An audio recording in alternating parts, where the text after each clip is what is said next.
नमस्कार, मी सौ संगीता भरत बोत्रे। 8 मार्च जागतिक महिला दिन। छत्रपती शिवरायांच्या रूपाने स्वराज्याला जन्म देणाऱ्या राष्ट्रमाता जिजाऊ, संघर्षाचे बळ देणाऱ्या झाशीची राणी लक्ष्मीबाई, स्त्रियांना शिक्षणाचा हक्क मिळवून देणाऱ्या क्रांतिज्योती सावित्रीबाई फुले आणि मातृत्व, नेतृत्व तसेच कर्तृत्वाची ज्योत सदैव तेवत ठेवणाऱ्या सर्व महिलांना जागतिक महिला दिनी माझा मानाचा मुजरा। ती जन्माला येतानाच घेऊन येत असते प्रेम आणि माया।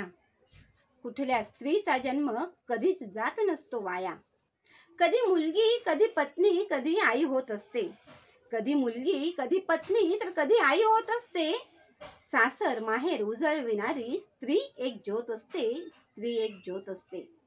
आणि अशाच आपल्या कर्तृत्वाची, वात्सल्याची ज्योत सदैव तेवत ठेवणाऱ्या अर्थातच आईच्या आभाळभर मायेला शुभेच्छा, बहिणीच्या निरागस छायेला शुभेच्छा, मैत्रिणीच्या मनातील विश्वासाला शुभेच्छा, पत्नीच्या जन्मभराच्या प्रवासाला शुभेच्छा, आजीच्या निस्वार्थी प्रेमाला शुभेच्छा, लेकीच्या बोबड्या गाण्याला शुभेच्छा, पृथ्वीवरील स्वर्गाच्या वारीला शुभेच्छा, जगातील प्रत्येक नारीला शुभेच्छा, जगातील प्रत्येक नारीला शुभेच्छा।